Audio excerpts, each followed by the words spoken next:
Olá, boa noite, irmãos. Parece que o pessoal está meio cansado ainda da festinha ontem, mas foi tão leve, tão light, né? Falando antigamente, quando éramos mais jovens, as festas acabavam 3h30, 4 horas da manhã, com a polícia chegando lá na minha casa dizendo para baixar o som, mas a gente já tinha até desligado, nunca deu nenhum problema. Dessa vez, 11h30 eu estava na cama já. Eu falei, gente, como as coisas mudam. Mas foi bênção, né? Foi muito bom. Eu queria só falar uma coisa breve aqui sobre o curso, né, que ele anunciou ali, né, curso.saldaterra.org. Quem perdeu, quem ainda não se inscreveu no conteúdo da semana passada, o conteúdo está em vídeo lá, tá? E o programado é 2 horas de aula, deu 2h30, tá? Então, se você tiver interesse, é totalmente de graça, é só entrar, acessar. Você pode ver o vídeo da semana passada, é importante que veja em sequência, e participar ao vivo a partir dessa sexta-feira. São só mais 2 sextas e termina. Beleza? Abra sua Bíblia comigo em Lucas capítulo 11, a partir do verso 1. O tema proposto para hoje é falar sobre oração, né? A gente falar sobre o relacionamento de oração, sobre como Cristo nos ensina a orar, passando até pelo Pai Nosso, em um texto um pouco diferente daquele que a gente vê no Evangelho de Marcos, mas o contexto aqui em que essa orientação de Cristo aparece, traz para nós alguns elementos que são muito interessantes, são muito importantes da gente prestar atenção. E é oportuno a gente falar sobre o Pai Nosso exatamente num domingo de Dia dos Pais, né? Ou seja, temos aí o desafio de pensar nos nossos pais e pensar nos pais que somos. Eu vi um memezinho no Instagram, em que era um filho dizendo assim, olha, o meu pai deveria me dar um presente e me levar para comer em algum lugar especial, porque ele só é pai graças a mim. É por essa lógica também, né? Eu só sou pai por causa da Marina, que é a mãe. Ou seja, nós vivemos nessa questão de paternidade uma relação onde todos dependemos de todos. E, de fato, há um desafio quando a gente pensa no conceito de paternidade, porque nós tentamos enxergar aquilo que seria o ideal de Deus nas experiências afetivas que são completamente deformadas pelas circunstâncias que fazem parte da nossa vida. Os nossos pais nunca poderão viver a plenitude daquilo que o conceito de paternidade representa para nós.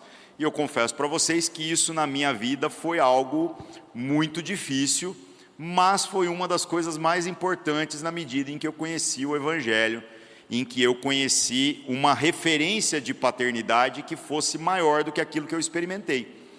Então isso não veio para substituir a relação que na verdade eu não tinha com o meu pai, mas isso veio para curar de certa maneira uma carência, uma necessidade que era fundamental para a minha própria formação como filho. Afinal, como eu posso ser um bom filho se eu não entendo essa relação entre o pai e o filho? E como eu posso ser pai se eu nunca vi isso como referência? Nesse aspecto, a igreja é desafiadora para nós e ela é uma bênção, porque nós temos o dever, né, de elevarmos o padrão, a referência daquilo que Cristo traz para nós, de maneira prática, de modo que possamos inspirar uns aos outros. Então, como eu sou grato a Deus por ter conhecido homens que conseguiam ser pais dos seus filhos de uma maneira inspiradora, de maneira que eu olhava e dizia assim, eu posso não ter experimentado disso que eu vejo essa pessoa experimentando, mas agora eu vejo que isso é uma materialização da graça de Deus e é este tipo de homem que eu quero ser, é esse tipo de pai que eu quero ser. Conseguirei ser? Claro que não. Uma história que eu sempre conto, que falam que quando o Dr. Russell Shedd estava lá nos últimos dias dele, que era a maior autoridade em Novo Testamento no Brasil, ele, numa entrevista, que foram entrevistar a filha dele falou algo fantástico. Ela falou assim, eu sei que o meu pai peca, porque a Bíblia diz que ele peca, mas eu nunca vi. E você vê um filho falando isso de um pai, é um testemunho maravilhoso. E aí eu roubando a ideia, eu falei assim, olha, o meu filho sabe que o pai dele peca e ele não precisa nem da Bíblia para saber. Então eu não sou o Dr. Rousseau Shedd, infelizmente, né? Mas por mais que eu me esforce por ser algo mais inspirador, tentando fazer melhor do que aquilo que eu mesmo recebi, todos nós somos sujeitos aos acidentes da nossa caminhada. Então a relação de paternidade, a relação onde nós podemos entender o que é ser filho, quem é esse nosso pai, ela só será vivida na sua plenitude, dentro do ideal mesmo proposto, quando nós nos curarmos para termos uma relação com o próprio Deus. E isso é importantíssimo. Toda vez que tomamos para a nossa vida como exemplo absoluto, alguma coisa que não é absoluta, alguma coisa que é relativa, porque o meu posicionamento como homem perante a sociedade, como pai, como marido, depende de muitas variáveis. Eu não sou uma pessoa absolutamente perfeita como Deus é. Então é óbvio que eu acerto, mas eu erro muitas vezes. E tenho o dever de que quando eu erro e sou ou repreendido pelos irmãos, ou constrangido pela palavra de Deus, ou simplesmente a ficha cai e eu percebo que não estou sendo coerente, ir lá, pedir perdão, recuar, mudar a minha atitude. Mas quantas são as pequenas ignorâncias da nossa vida que nos impedem, às vezes, de ver tudo com a devida clareza? E as expectativas que a gente pode ter gerado dos nossos filhos ou nos nossos pais, né, nessa relação de paternidade, e que não foram atendidas e que talvez nunca sejam. Então é importante que a gente entenda que uma relação só se espelhará da maneira adequada mesmo, da maneira ideal, se nós tivermos um absoluto, e esse absoluto está apenas da pessoa de Deus. Ou seja, falar sobre essa relação com o Pai é importantíssimo porque ela nos está dada para que nós possamos vivê-la, para que nós possamos entender o que é este Pai que cuida de cada um de nós. E por mais que isso banalizou na linguagem cotidiana, temos que compreender também que nem sempre foi assim. Nem sempre foi assim. O próprio Cristo, andando no meio dos homens, ao chamar Deus de Pai, e inclusive usando as palavras que ele usa, no texto que a gente vai ler aqui, ele usa uma dessas palavras, que é o que está registrado nos originais, que é quase um papai. Ele está falando do jeito que um filho falaria ao pai que ele tem profunda intimidade dentro do ambiente doméstico. Então esse tipo de coisa era um escândalo também no tempo de Jesus. A relação das pessoas com esse Deus era uma relação apenas de servos, apenas de criaturas, mas não necessariamente com a clareza do entendimento de que o Senhor cuida de cada um de nós como filhos. E não como os acidentes da nossa jornada possa ter deformado a nossa percepção. Deus é o bom Pai, e Ele trabalha para que nós sejamos bons filhos. Agora é óbvio que para a gente ser bom filho, quanta disciplina nós não precisamos experimentar na nossa vida, né? Apenas depois, quando o tempo passa e a disciplina deu certo, é que na nossa vida com os nossos pais aqui na terra, é que a gente se torna grato. Agora, com Deus não tem disciplina errada. Com Deus é apenas uma questão de tempo para que cada coisa que Deus planeja, de fato, ocorra, seja executada na nossa existência. Mas, se Cristo inaugura esse caminho agora da intimidade, e Ele nos chama para sermos seus irmãos, o primeiro de muitos, que agora podem chamar Deus de Pai, nós devemos usufruir disso da maneira correta. Lembrando sempre, algo que nós repetimos com uma certa frequência, que é importantíssimo que, uma vez que a palavra diz que nós somos filhos de Deus, e nós estamos afirmando que cremos na palavra de Deus, não faz sentido nós vivermos a nossa existência tentando provar que a palavra de Deus está errada. Ora, se você diz que crê na palavra, se você sabe que aquilo que Deus está dizendo é bom, então, no mínimo, se esforce por tentar ser aquilo que a palavra está dizendo que você já é, aquilo que já foi feito por Deus em você, tá? E aí a gente vai entrar no texto aqui agora, para a gente comentar. Inicialmente, nos primeiros 4 versículos aqui, falando sobre o Pai Nosso, e em seguida numa parábola, porque este capítulo específico provavelmente é uma coletânea de histórias e a gente não sabe exatamente quando que isso aqui aconteceu, no meio de quais outras histórias, porque cada evangelho foi composto de uma determinada maneira. Esse aqui provavelmente a gente vê Lucas se informando acerca dos acontecimentos e depois os registrando. Então isso significa que ele pode não ter assistido isso necessariamente, tá? Mas ele registra em concordância com os demais evangelhos. Diz assim, Lucas capítulo 11: E aconteceu que, estando ele a orar num certo lugar, quando acabou, lhe disse um dos seus discípulos: Senhor, ensina-nos a orar, como também João ensinou os seus discípulos. É curioso esse pedido dos discípulos, né? Ensina-nos a orar, e você pensar que há o registro aqui de que João Batista também havia ensinado os seus discípulos a orar. Nós estamos falando de uma cultura onde tudo girava ao redor da própria agenda da fé em Deus.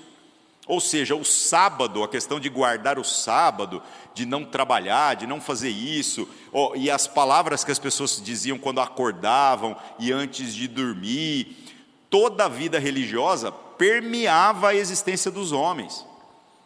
E mesmo assim, nenhum problema estava devidamente resolvido, simplesmente porque se vivia uma agenda religiosa.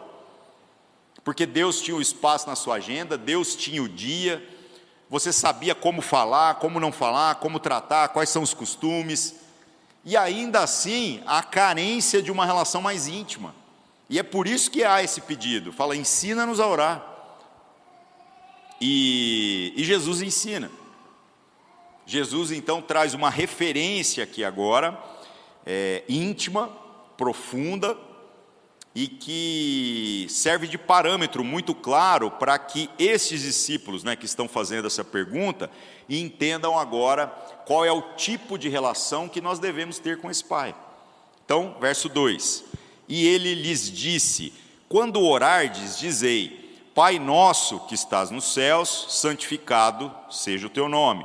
Venha o teu reino, seja feita a sua vontade, assim na terra como no céu.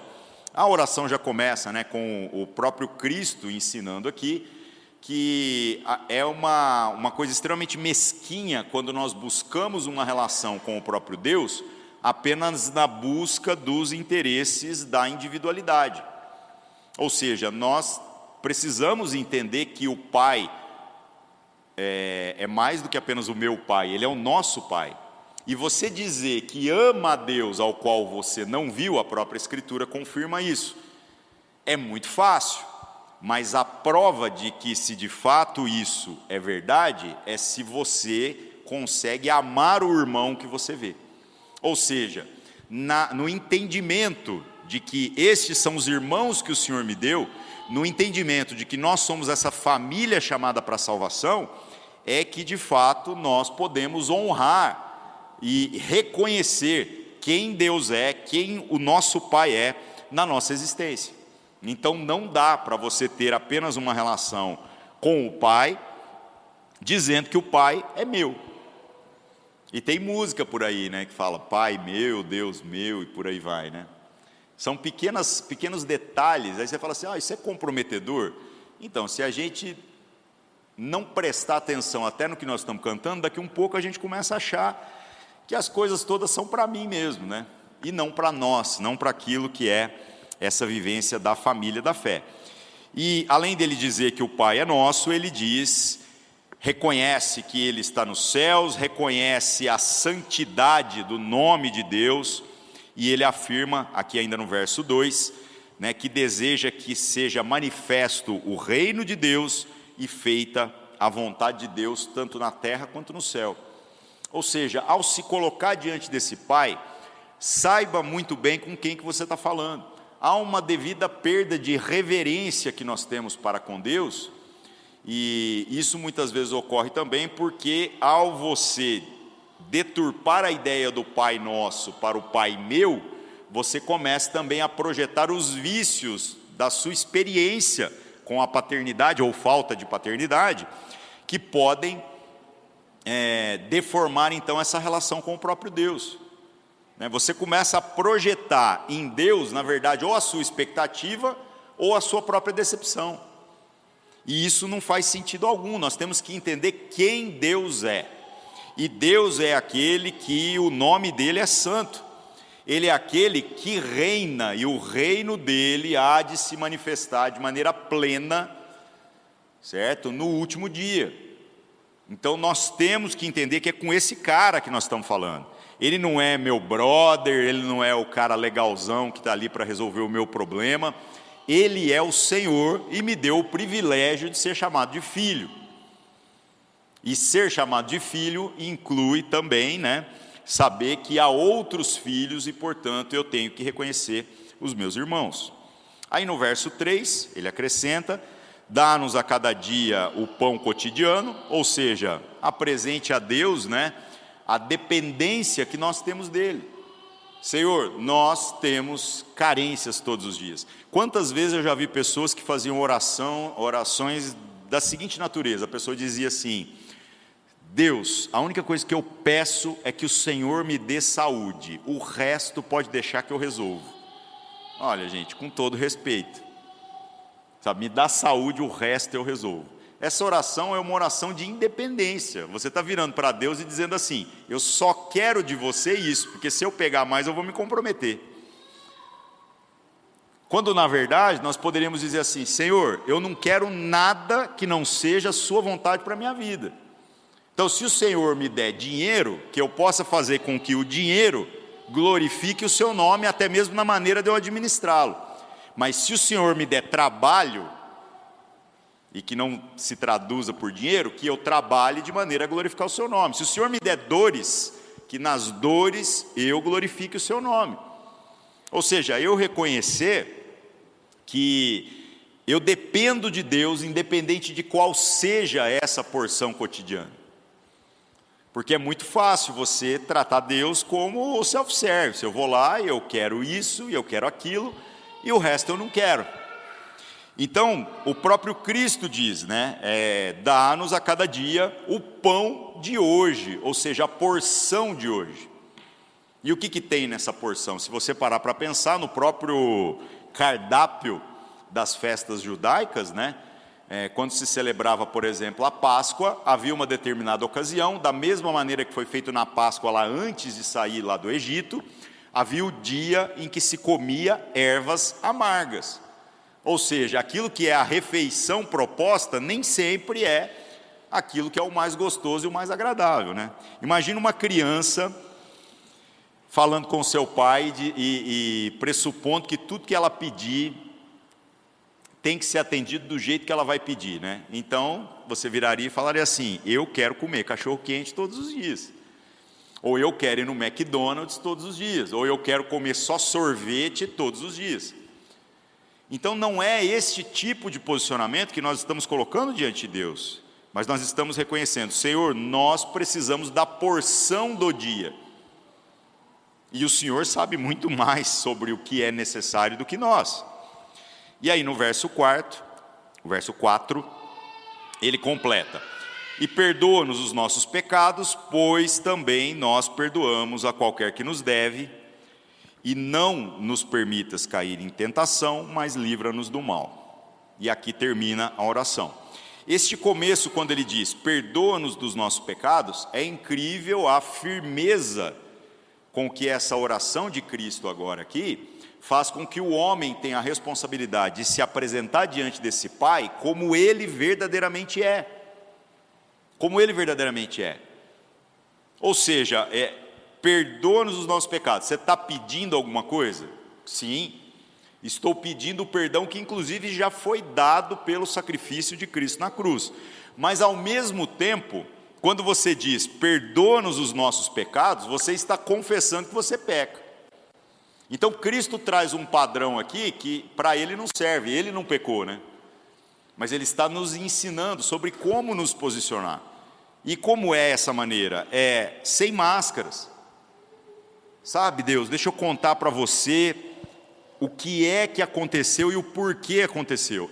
Esse tipo de argumentação simplesmente não faz sentido algum. Nós podemos, diante de Deus, até encurtar essa parte da explicação, porque toda confissão verbal que nós fizermos é para nós mesmos, é para a cura do nosso próprio entendimento. Mas Deus já sabe quem nós somos, então nós podemos nos apresentar como nós estamos. Perdoa os nossos pecados. Já estamos dizendo, nós pecamos. A segunda parte é desafiadora, mas é fruto de alguém que está buscando uma relação com esse Pai e, consequentemente, já compreende o zelo que deve ter para com a relação dos irmãos, porque nós perdoamos também aqueles que nos ofenderam, aqueles que nos devem. Então, ser perdoado pode parecer muito mais fácil do que perdoar os demais, mas pode ter certeza que as duas coisas estão devidamente conectadas. Aqueles que têm dificuldade de perdoar também terão grande dificuldade de se sentirem perdoados. É uma loucura isso daí. Eu estava conversando com o Pedro esses dias lá em casa, e a gente estava fazendo um serviço de pedreiro lá, tal. Aí eu falei para ele assim, vou te dar uma graninha aqui e tal, te ajudar pelo trabalho, pelo quanto você ajudou, me esforçou e tudo mais. E na hora de arbitrar um valor, eu até falei para ele, eu falei assim, como é que você arbitra valor quando você quer ser generoso com alguém? Porque é complicado, né? Eu não estou pagando por um serviço, eu estou falando da minha relação com meu filho. Se eu não pagar nada, estava tudo certo. Mas qualquer valor que eu oferecesse, está tudo certo. Mas como que você põe preço nisso? E eu falei para ele, eu tenho uma regra, que aliás para mim é a regra da oferta, é o que faz todo sentido. Eu penso assim, se fosse eu que estivesse nessa situação, e fosse a pessoa que iria receber a oferta, o quanto que eu gostaria de receber? Isso para mim é muito sério. Isso para mim é muito sério. É óbvio, né? Tem que poder ter para poder ofertar, né? Ninguém está falando para ninguém dar nada que não tenha. Deus não exige nada que nós não possamos colocar nas coisas. Mas para mim isso faz todo sentido. Por exemplo, por que R$10 e não 20? Se quando eu tenho a compaixão ao ponto de eu me colocar naquela posição, eu entender que a alegria de receber 20 ali naquela situação vai ser muito maior do que o sacrifício de abrir mão de 20. Então isso são coisas que são análogas a isso aqui que a gente está falando do próprio perdão. Se você tem dificuldade de perdoar outras pessoas, pode ter certeza que você também terá dificuldade na hora de receber perdão. É como se a gente estivesse falando de dinheiro, sabe? É o cara que tem dificuldade de ajudar os outros e depois tem dificuldade de ser ajudado. Então nós estamos falando do nosso Pai, nós estamos falando de alguém que, para começar, não tem nada que nós possamos dar que Ele já não tem o suficiente. Não há nada que nós possamos fazer que vai resolver algum problema de Deus. É simplesmente pela relação. E Deus é bom, Deus é generoso, Deus faz a chuva cair sobre justos e injustos. Deus derrama da sua graça, nessa expressão que a gente chama da graça comum, de modo que mesmo aqueles que não têm o menor temor de Deus consigam usufruir dela. E se Deus tirasse a mão e suspendesse a graça comum, aí vocês iam ver o mundo descer ladeira abaixo mesmo. Então acreditem, né? O Espírito de Deus ainda age mesmo sobre aqueles que ainda não reconhecem o senhorio de Cristo sobre a sua vida. Tá? Pode não ser dessa maneira plenamente eficiente, mas na forma da graça comum, sim. E a última parte aqui do verso 4, né, que ele fala, não nos permitas cair em tentação, mas livra-nos do mal, é mais uma vez a gente entender que existem situações na nossa vida que vão ser desafiadoras. E aí você pode pensar, olha, mas é o inimigo, é o diabo, é não sei o quê. Ora, gente, para simplificar a história, por que que a gente fica tão preocupado com as questões da ação do diabo ou com as fraquezas da nossa própria carne, quando na verdade a gente poderia colocar isso tudo diante do nosso Pai, que é poderoso para nos ajudar nas nossas dificuldades e inclusive nos livrar daquilo que forem as situações desnecessárias. A tentação, né, meus irmãos, ela se apresenta de duas maneiras. Ela se apresenta na forma do pecado que nos seduz, e Deus não tenta ninguém dessa forma, Deus não conduz ninguém ao pecado. Mas a gente também experimenta, né, da tentação diante de provas que são permitidas por Deus, e isso também é sempre bom esclarecer, que a gente saiba que a prova de Deus não é para que Deus conheça o seu coração, tá? Deus já conhece, a prova é para você conhecer o seu coração. Então, quantas vezes nós pressupomos coisas a nosso próprio respeito que não condizem com a realidade, e então Deus permite que uma prova venha para que você possa agora enxergar as coisas como realmente são. Agora, o bom é você ter essa relação de intimidade, onde você diz: Pai, se possível, me ajuda a pular essa lição. Aquilo que eu possa aprender aqui nesse ambiente de intimidade, ou em contato com a sua palavra, ou com a ajuda dos irmãos, que não seja necessário passar por um aprendizado de dores. Nenhum pai tem prazer em ver os seus filhos sofrerem. Isso não faz sentido algum. Mas quantas vezes nós vemos situações em que a gente fala: infelizmente, é inevitável de que a gente deixe algumas coisas darem errada. Esses dias eu perguntei para o Pedro uma coisa curiosa, eu falei para ele assim: você já tomou choque? E ele falando: nunca. Eu falei: ele vai fazer 16 anos, nunca tomou um choque. Eu falei: como é que você sabe que choque é ruim? Aí eu falei para ele: eu vou te dar um choque surpresa, né? A gente tinha aqueles taser que a gente trazia do Paraguai, usava nas despedidas de solteiro e tudo mais. Gente, nós já tomamos choque aqui de tudo quanto é naipe que você imaginar. E quando a gente era criança, a gente era tentado, né? Ia mexendo nos fios das coisas, mexendo nas tomadas. Aí eu falei: como pode uma criança virando um adolescente, ficando adulto, nunca tomou um choque, né? Então, infelizmente, a gente não tem o devido respeito com a energia elétrica até a gente tomar um choque, nem que seja um choquinho fraquinho, né? Porque é desagradável. Qualquer choque é desagradável, né? Então espero que ele consiga manter a prudência e não coloque o dedo em nenhum lugar, mas eu já prometi para ele que mais cedo ou mais tarde alguma coisa ele vai ser pego de surpresa, só porque eu quero ver a reação dele na hora que tomar um choque especial, né?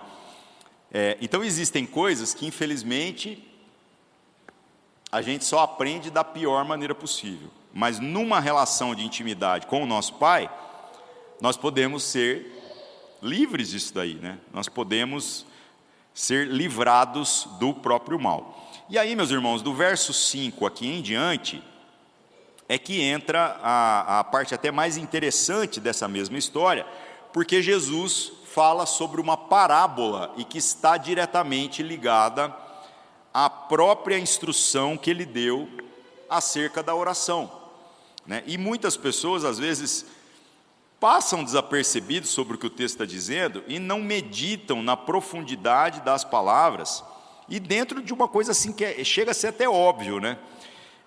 Então o texto vai falar sobre o quê? Jesus estava falando sobre oração, ensinou os caras a orarem, trouxe toda essa profundidade sobre o significado disso, mas agora ele conta uma parábola, ou seja, uma história que tem uma moral.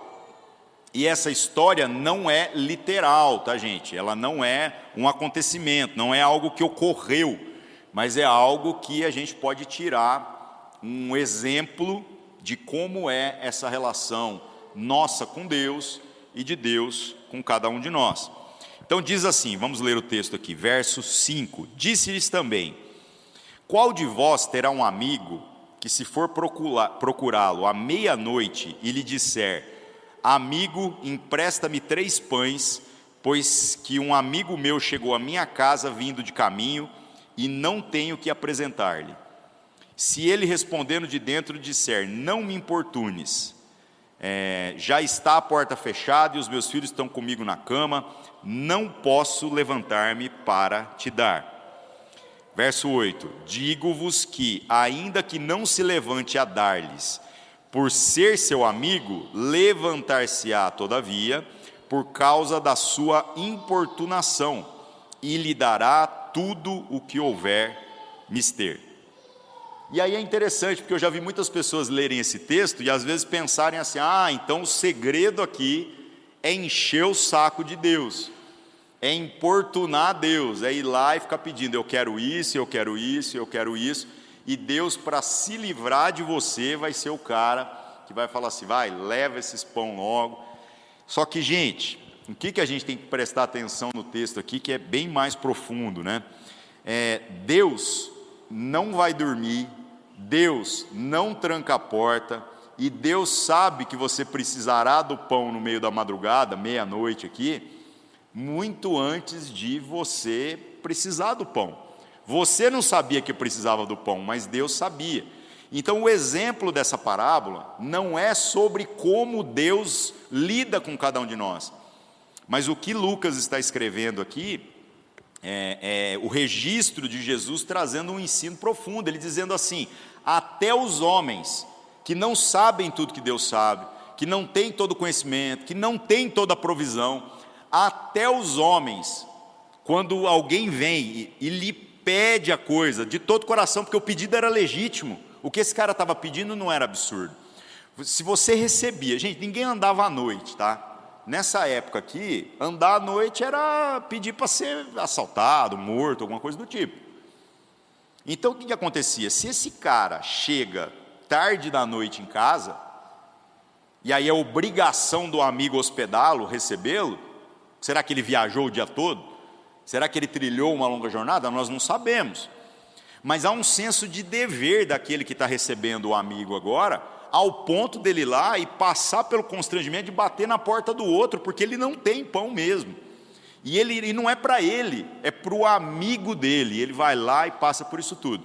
O que Jesus está ensinando aqui é o seguinte, até nós, quando insistimos com as coisas legítimas, nós manifestamos misericórdia na direção uns dos outros. Nós vamos lá e fazemos o sacrifício e tudo mais, e abrimos a porta e repartimos o pão, mesmo que isso seja terrivelmente desconfortável, mesmo que seja no horário inoportuno. Então não é essa a análise que a gente tem que fazer, achando que Deus está querendo ser importunado, que Deus está querendo que você vá lá e insista e bata de madrugada. Não é isso que ele está dizendo. Mas ele está dizendo assim, esta é a atitude dos homens, é aqui, Agora imagine Deus. Imagina Deus que não tem falta de pão, ele já sabia que você precisava de pão. Se você tiver uma relação de intimidade com Deus, pode ter certeza que todas as suas palavras serão ouvidas e consideradas. É claro que as palavras colocadas com infantilidade serão recebidas com afetos. E não trarão necessariamente as respostas que nós queremos. Que é como eu falei, quando o seu filho chega e fala assim, olha, eu só quero comer McDonald's. Eu nem respondo um negócio desse, eu só vou rir, né? E com o tempo o seu filho aprende que determinadas não respostas, ausências de respostas, já são respostas inteiras, né? Então assim, olha, nós vamos no McDonald's, mas não todo dia. E eu não preciso nem dizer isso. Porque essas coisas são compreendidas na relação. Você já viram aquele olhar de mãe, olhar de pai, quando está numa festa e junta os filhos nossos tudo? Ontem eu achei super legal lá em casa, que eu estava com aquele gato novo que eu arrumei lá, e as crianças tudo correndo atrás do gato, né? Gente, o gato dormiu essa noite, viu? Foi uma bênção, viu? Foi muito bom. E quando junta as crianças, legal demais, todo mundo correndo atrás do gato, e o gato é sociável, então todo mundo ali se divertindo. Então para mim também foi ótimo, né? Mas quando junta os nossos filhos, inflama mesmo. Eu me lembro de vezes que o meu filho se machucou, meteu a cara num poste, correndo junto com as molecadas, em coisa da igreja. E quando aparece, parece com o sangão escorrendo assim, né? O outro que caiu de não sei na onde, o outro que fez não sei o que lá. Normal. Mas quantas vezes os nossos filhos, nas brincadeiras típicas de criança, e estavam ali às vezes excedendo os limites, sabe assim, cada um dava só aquela olhada assim, aquele olhar 43 para o seu próprio filho, e só de olhar para o filho já entendia tudo. O filho já dava uma maneirada, já pegava mais leve, né? Às vezes uns precisam de uma linguagem um pouquinho mais verbal, mas muitos compreendem aquilo que o seu pai está dizendo simplesmente pelo olhar. E é isso que nós temos que buscar na nossa relação com o próprio Deus. Entender que se nós temos uma vida de oração, se nós somos aqueles que se colocam diante de Deus e que buscam conhecê-lo através da sua palavra, nós que entendemos quem Deus é e quem nós somos nele, e nos esforçamos por ter essa intimidade, nós vamos usufruir de coisas muito melhores do que esse amigo que por insistência conseguiu ser alcançado. Não, para Deus não vai ser por encher o saco de Deus, não vai ser por esse tipo de insistência, mas vai ser porque Deus é o nosso bom Pai, e Deus vai dar as coisas que são necessárias. Deus cuida de cada um de nós, Deus proverá tudo o que for necessário para que nós cheguemos até o lugar onde Ele deseja que a gente chegue. É que muitas vezes nessa caminhada, mais importante do que os problemas que nós estamos querendo resolver instantaneamente, é que a gente compreenda que há aprendizados que precisam ser experimentados. Então, ao invés de você apenas querer tirar aquela dor do que você está vivendo no momento, numa relação de oração, de intimidade com o próprio Deus, você vai ter o privilégio de poder dizer: Pai, por que isso tem importância na minha vida? Por que eu estou tendo que lidar com isso aqui? Eu quero aprender. Às vezes quando a gente fala, por que eu estou tendo que lidar com isso aqui, você está dizendo, reclamando, dizendo assim, eu queria não ter que fazer isso. Gente, eu não queria ter que fazer nada. Eu queria trabalhar home office, sem ter que conversar com pessoas, tanto que eu pus meu telefone no silencioso, nunca mais tirei. Melhor coisa do mundo. A pessoa fala, eu te liguei, se eu não atendeu. Eu falei, isso é o normal, porque nunca é urgente mesmo. Então, que se dane. Sabe, eu queria morar no meio do mato, ficar lá sentado, atirando no carteiro, se ele ousar aparecer perto de mim. Sabe aquela coisa que fala assim, vou me afastar do ser humano. Mas vamos ser honestos. Isso tudo é uma besteira danada. Isso tudo é eu pensar demais em mim mesmo e não pensar nas circunstâncias que a gente é levado a viver em família, né? Viver em sociedade, inclusive, e que nós temos responsabilidades de aprendizado. Aprender a compaixão. Você olhar a pessoa que está numa situação muito ruim e você entender que aquela pessoa é você. Porque ou você já esteve, ou você estará. Isso é compaixão, é o sofrer junto, é o entender junto. É saber o que você pode fazer, o que você deve fazer, o que você não deve fazer. Isso só vai ser aprendido na medida em que a gente vai amadurecendo nessa caminhada. E se tem uma coisa que esclarece isso tudo, é exatamente quando nós temos uma vida de oração. Quando nós colocamos tudo isso e as nossas angústias, as crises que a gente tem com a vida, diante do nosso Pai. E então a gente se liga no aprendizado que Ele está querendo que a gente adquira. E aí é assim que o texto termina aqui, a partir do verso 9. Jesus então diz, eu digo a vós, pedi e dar-se-vos-á, buscai e achareis, batei e abrir-se-vos-á.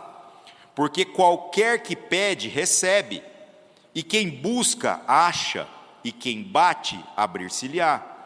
E qual é o pai entre vós, que se o filho pedir pão, lhe dará uma pedra? Ou também, se lhe pedir peixe, lhe dará uma serpente? Ou se lhe pedir um ovo, lhe dará um escorpião? Então aqui Jesus fecha essa história. Ele está dizendo, nessa relação com o Pai, peçam, busquem, insistam com o Pai. E é para insistir naquilo que eu quero, é para insistir na relação com Deus, é para buscar mais a relação com Deus, é para pedir mais a intimidade com Deus, mais até do que aquilo que Deus pode fazer por nós. Tanto que ele termina e diz, verso 13, se vós sendo maus, sabeis dar boas dádivas aos vossos filhos, quanto mais dará o Pai Celestial, o Espírito Santo, àqueles que lhe o pedirem. Ou seja, aquilo que há de mais precioso, mais do que o número da Mega Sena, mais do que resolver todos os seus problemas, as suas crises, as suas emoções, a coisa mais preciosa que Deus poderia te dar, Ele já está te oferecendo, que é o Espírito Santo, é o Espírito do próprio Deus, em você e não circunstancialmente, mas agora habitando em você e afetando a sua vida em todos os dias, em todos os momentos. Isso é o verdadeiro privilégio. Então, meus amigos, não dá para a gente pressupor que nós vamos viver uma espiritualidade onde não há esse esforço por intimidade com Deus. Há muitas situações em que no final é você e Deus. Aí nem sua esposa, seu marido, seu namorado, seu pai, sua mãe, seu filho, nem a polícia, nem o governo, nem ninguém vão conseguir te amparar em algumas situações da vida, e a única pessoa que você terá, que não apenas te compreenderá completamente, mas é que estará lá para te ouvir, é o próprio Deus. Então não espere o dia mau, para que então você possa buscar essa intimidade, que na verdade deveria ser usufruída todos os dias da sua existência. Então é um privilégio, nós podemos chamar Deus de Pai, e ao mesmo tempo uma responsabilidade, porque o nosso senso de paternidade agora muda. Tudo que eu possa ter vivido ou não vivido com relação aos meus pais, eu posso ir perdoando, curando, remindo, ou às vezes até agradecendo, porque também teve coisa que eu não tive, que eu já fico assim, às vezes foi até bom não ter mesmo, Mas daqui para frente, a minha referência é a referência estável da própria paternidade manifesta de Deus em nosso favor, e eu entendo agora o que é ser um verdadeiro filho, que é aquele que busca fazer a vontade do Pai, e ao mesmo tempo eu tento ser um pai melhor para todos os filhos que o Senhor nos der, e que isso não se restringe apenas àqueles que dividem do nosso sangue. Amém, meus irmãos? Que a gente possa orar, afinal estamos falando de oração, e que a gente possa fazer um compromisso, não uns com os outros nesse momento, mas um compromisso com o próprio Deus. A gente possa dizer: Senhor, eu tenho orado de maneira egoísta, eu tenho corrido atrás de interesses que às vezes não são os principais do Senhor, que a gente coloque isso tudo diante de Deus e faça uma aliança com o Senhor, dizendo: Senhor, eu quero te conhecer mais profundamente. Amém? Vamos orar, vamos nos colocar diante de Deus. Senhor nosso Deus, em nome de Cristo Jesus, que desafiador é termos uma vida de oração, termos uma relação de intimidade com o Senhor, sendo que às vezes nós nos distraímos com todos os problemas, as coisas ruins e as coisas boas que fazem parte dessa vida, ao ponto de nos esquecermos do privilégio que é fazer parte da família da fé, da família do Senhor. Eu peço que o seu Espírito Santo, que já nos foi dado sem medida, que ele possa, Senhor, nos conduzir a uma intimidade maior com o Senhor. Que nós possamos aprender a perdoar todas as referências familiares, de amizade, que a gente possa ter tido problema no passado.